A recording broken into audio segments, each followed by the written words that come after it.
いらっしゃいませ。チェックマンチャンネルようこそ。私はシェクマです。今天我们要玩这个 backup。那么我们直接继续上一次剧情吧。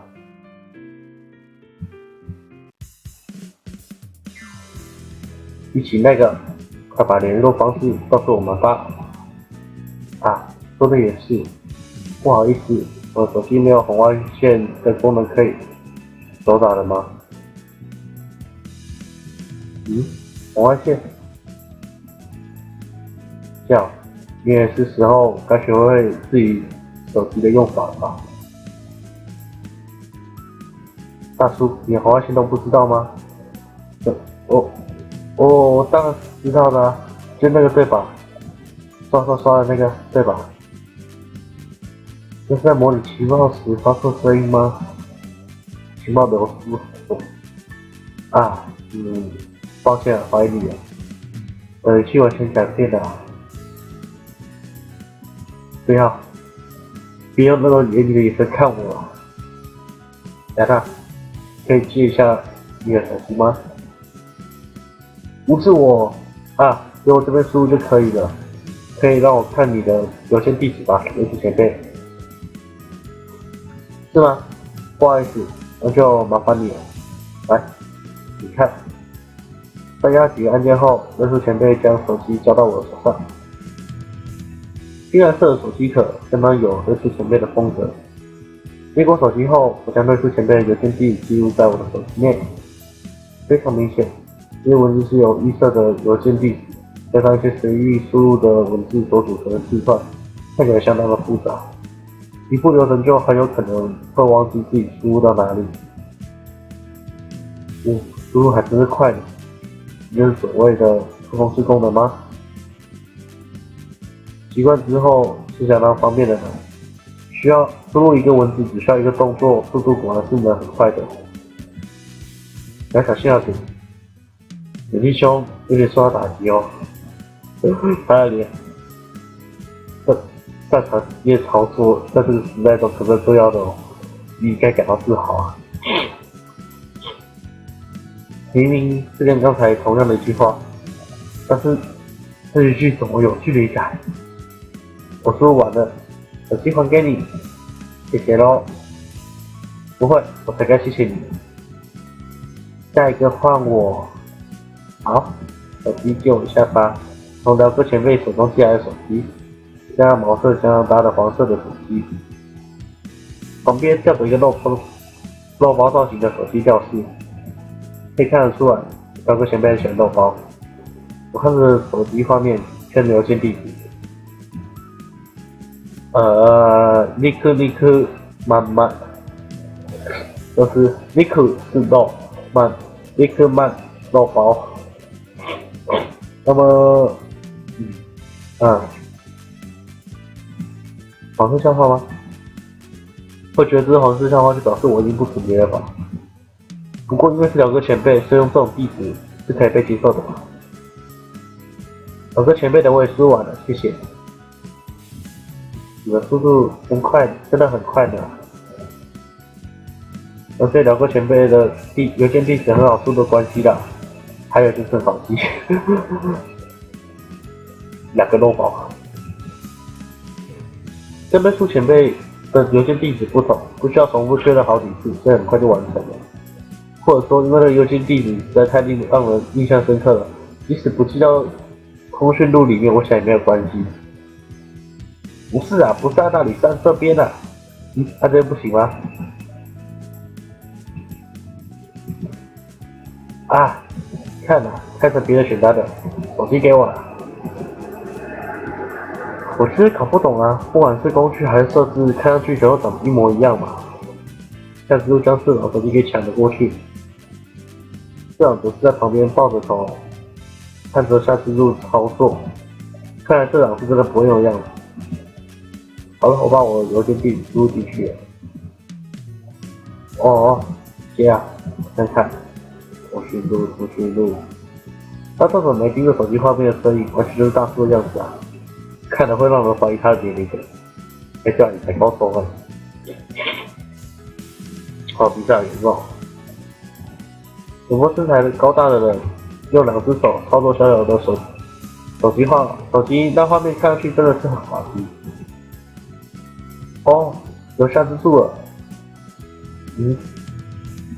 打开，这个字怎么念？念作回啦。我说你呀，随他做过自我介绍了，好好把别人名字记起来。哈哈哈哈，狗妹呢，狗妹呢。社长即使面对两人之间的表情，依旧不在意的用大笑回应。自我介绍。头好痛。有告诉我你的联络方式吧。当然好啊，由这边输入吧，可以让我看一下你的邮件地址吗？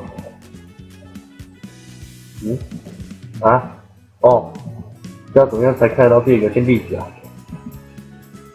你还是看我的吧。对，谢谢。大叔，跟他借的资料是先按中间，接着再按0。中间简单打开了，接着按0。出现了，是我的邮件地址。觉得简单的话，就把这块邮件记起来吧。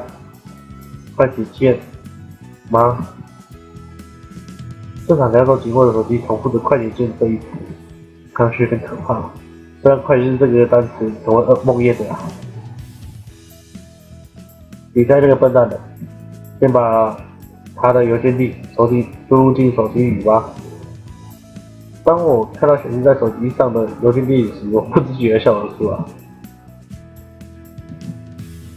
累了，来了，我是狮子，然后这个是叫声，我不知道该怎么吐槽了，原来是这一招啊！瑞叔，你好坏啊，瑞叔！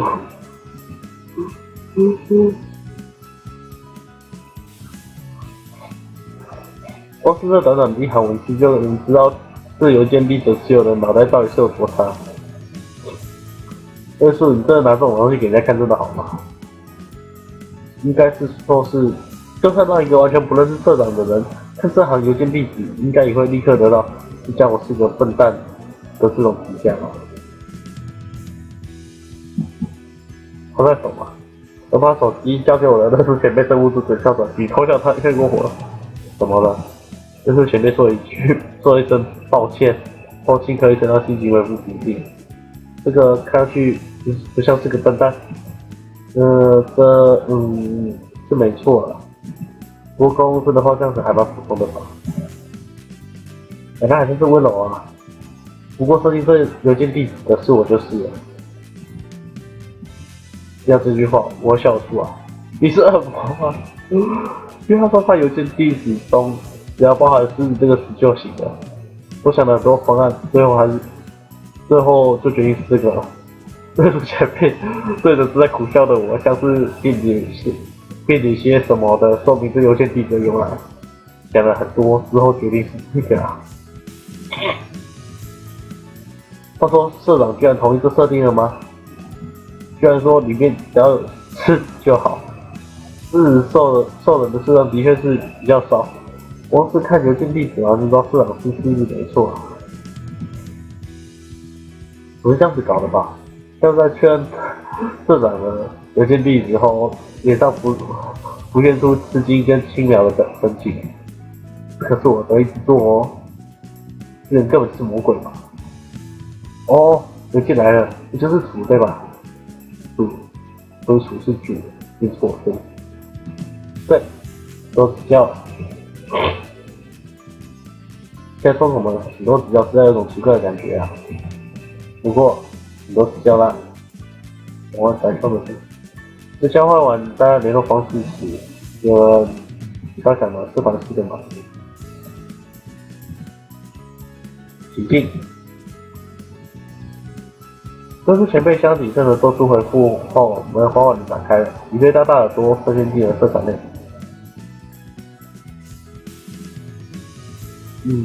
这个分析应该是选科吧。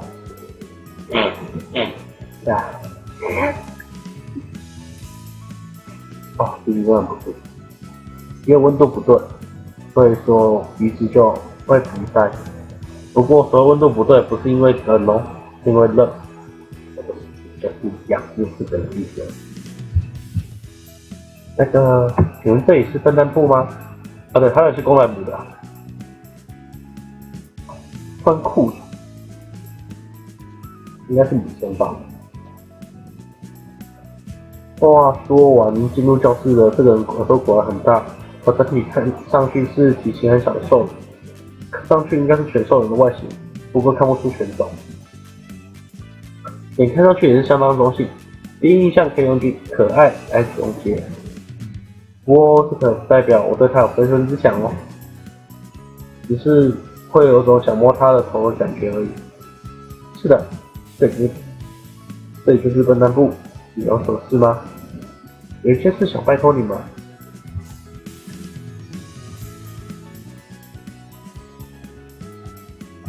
那我先走喽。跟来的时候一样，脸上带着些许的畏惧，但是打完招呼后就离开了社团室。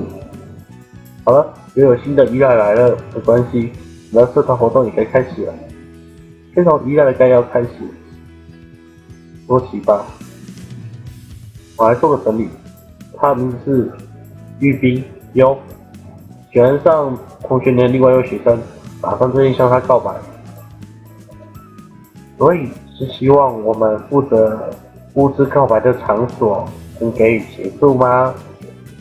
是的，玉冰也还没有鼓起足够的勇气，所以我想是需要我们帮助的。也就是说，我们必须分成场地布置组跟协助玉冰告白组来行动才行啊。是啊，那要怎么做分配呢？好，我决定了。深入，你负责去协助玉冰告白。啊？要我做？啊，不好意思，我刚刚没有仔细看荧幕，是我刚刚在看那个，就是翻译。主，你就负责协助夏之助。啊，好的，我知道了。等一下，一般来说，新加入的人不是应该担任协助的工作，从旁学习吗？把这么重要的工作交给我，真的好吗？跟恋爱有关的工作你是最适合的。我们其他人也都没有谈恋爱的经验，我也没有啊。不过我在跟别人约会，对吧？是这样没错啦。不需要感到不知所措啦。有发生什么事就立刻回报给我们，我们会想办法处理的。不管怎么说，我们可都是前辈啊，有什么麻烦我会负责去处理掉的。好吧，既然眼镜熊都这么说了。我觉得这种不值得信用。好了，为了安抚震惊的社长，两个前辈摸了摸社长的背，好可爱哦，两个。两个人说的内容几乎是完全一样的，但是只同意对出前辈的说话，的确有些过分，很绞痛。不过我也不是不了解夏之路的想法，对出前辈说的话，的确是比社长来的有说服力。不过，虽然说是由你负责协助他做好告白准备，但也没有必要硬是强迫他去做些什么事，不用把自己想太复杂。你只要想的是，当他有需要的时候，陪他聊聊天就行了。既然决定好了，那我们要开始准备了，来讨论看看哪些地点比较好吧。告白舞台的布置。在学校顶楼如何？咦？什么？这是什么梗？我找一下我手机。网络。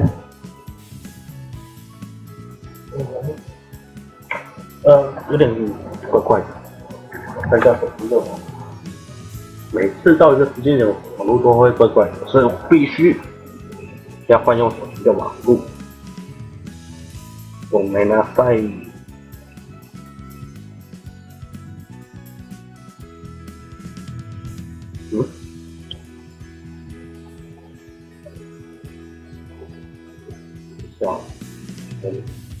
画一下传讯息，不然等下会没电。哦，看一下，什么？为什么什么？是去学校吧？这个节目啊，你不知道吗？哦，不知道，我也不知道，我也是啊。辽哥这表情好可爱啊！不会是我的家。刚查了一下，很久以前节目里，大概是我们5、6岁时候的节目的样子。这种东西谁知道啊？你叫到底是几岁啊？跟你同样是高中3年级。一下，我要换个姿势，因为有点热啊。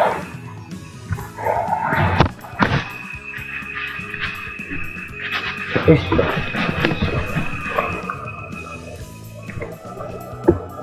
绝对是骗人的。那我就猜到这，认真想一想地点该选在哪吧。那来问问看大家到底觉得哪个地方会让人感到心动吧？怎么你看上去很乐在其中的样子？的确很乐在其中的样子，有什么关系嘛？那你们觉得呢？自己应该先说出自己的想法，这是不成文的规则吧？我吗？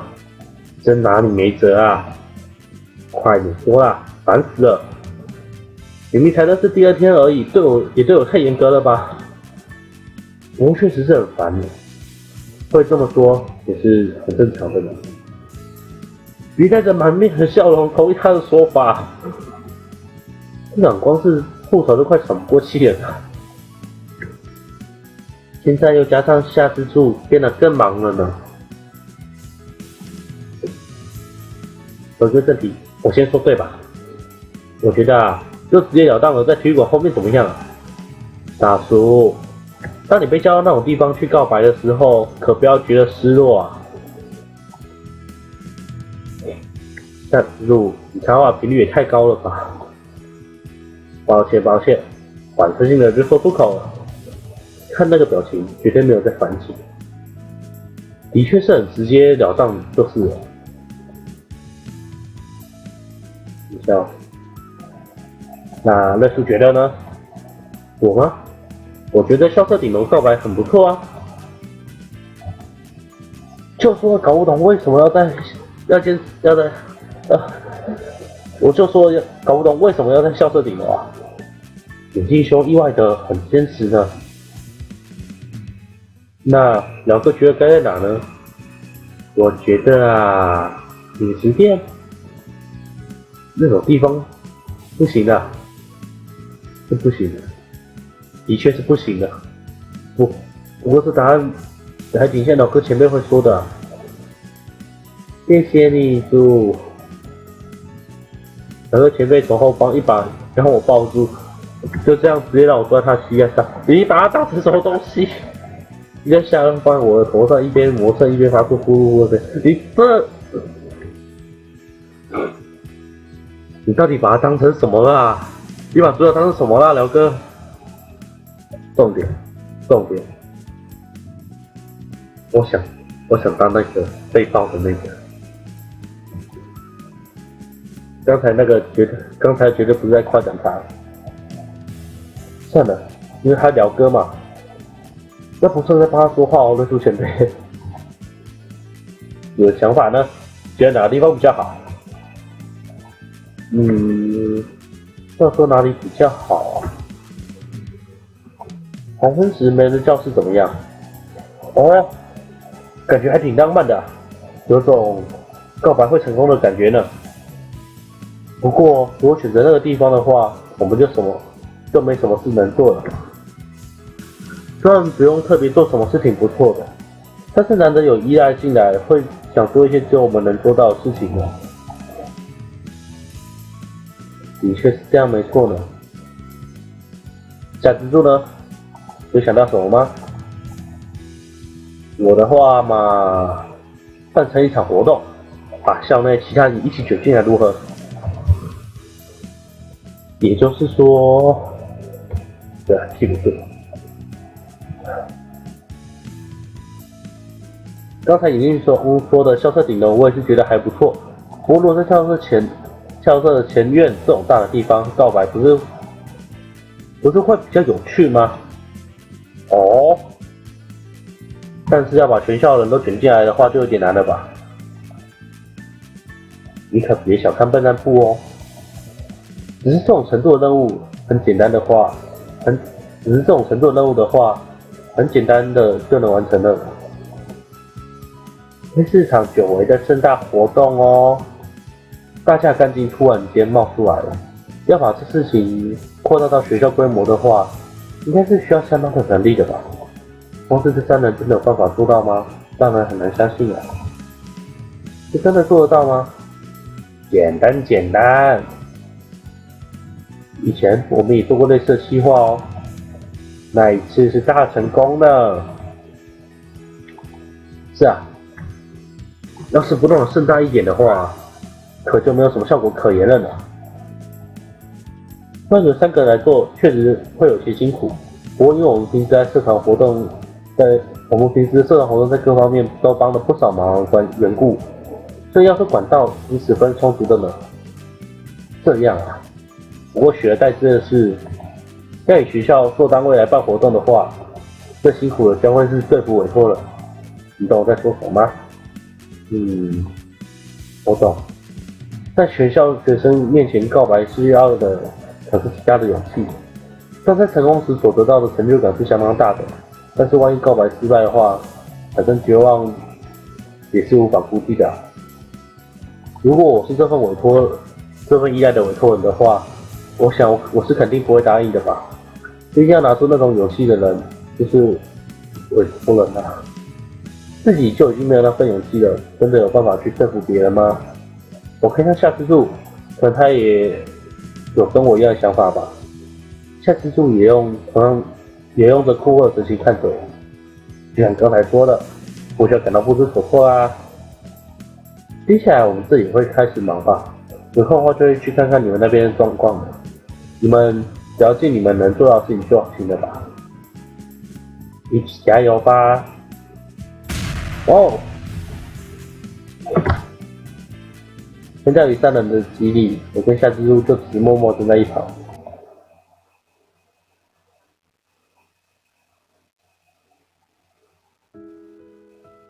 好像变成一件不得了的事情了。你就是战犯了，混蛋！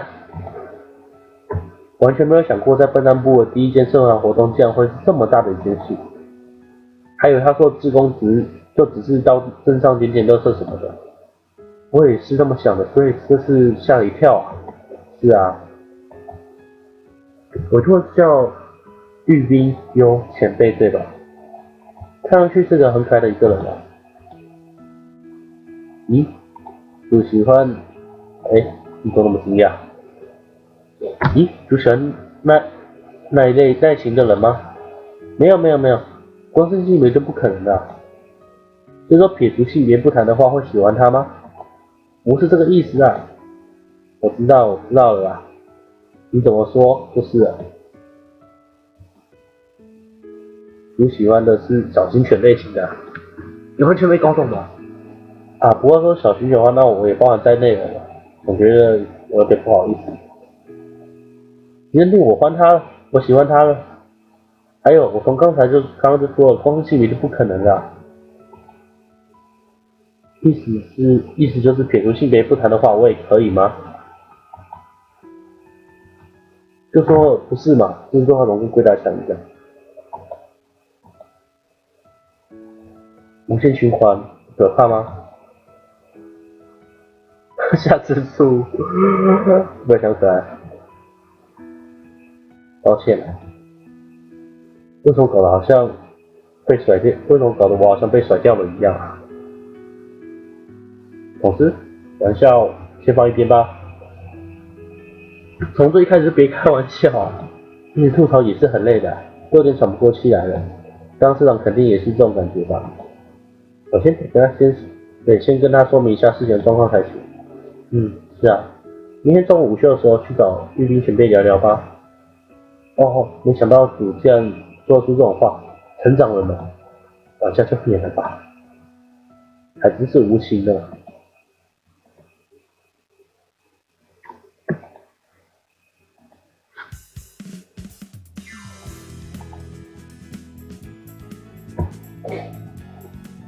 应该是2年级没错吧？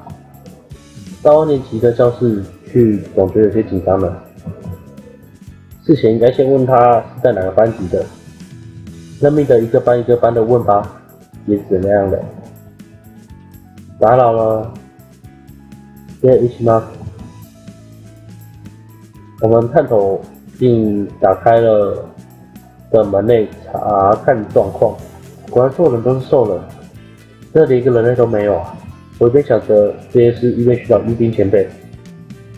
啊，诸位，我们看到声音传来的那个方向，一位熟悉的虎兽人朝这里走来。老二前辈，你好啊！怎么啦？什么中午跑来这？我们想向委托人说明一下昨天的讨论结果。你知道他哪一班吗？昨天那个人我也是第一次见到，所以他在哪一班我就不清楚了。有你刚好的跟阿虎同一个班级可能性吗？我想他不是这个班的学生哦。这样啊，我知道了，谢啦。没人帮上忙，真是抱歉啊。别在意的，比起那个阿虎，你差不多该把他放开了吧？至少在他自习以前放开他。啊，抱歉。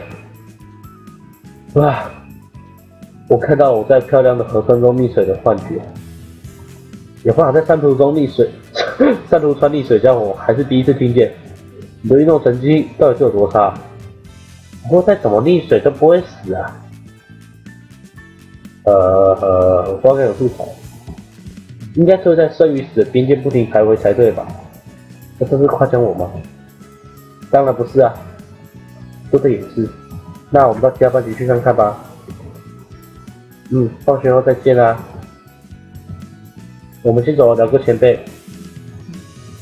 下课后见喽。一天天跑真的很麻烦了，明明只跑一间教室而已啊。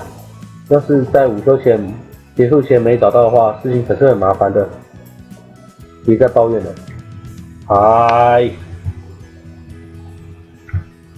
哎呀，你们是笨蛋部的社员对吧？夏之助，你比人家高了，夏之助。可是夏之助他们有170耶。御兵前辈。嘿嘿，你们好啊！太幸运了，你好啊！有什么事吗？是关于这次委托，原因是得向你报告。啊，那件事啊，御兵前辈的脸上浮现出害羞的表情，同时也能看到些许的郁闷。要跟猎人告白的害羞跟内心所感受到不安，同时呈现在脸上的话，可能就是这种表情了吧？要跟我们一起一趟社团是吗？可以跟我们去一趟社团，是让我们跟你做个说明吧。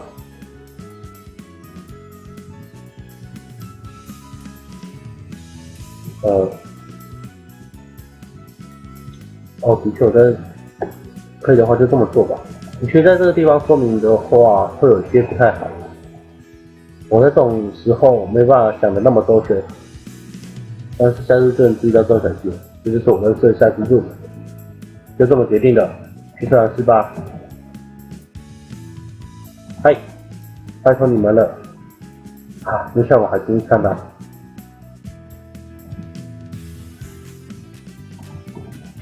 OK， 那时间差不多了。那我们这次先到这里为止。那如果喜欢我的影片的话，请点左下角订阅以及喜欢。如果不喜欢的话，那就点不喜欢吧。这是订阅我的影片，追踪我的动态。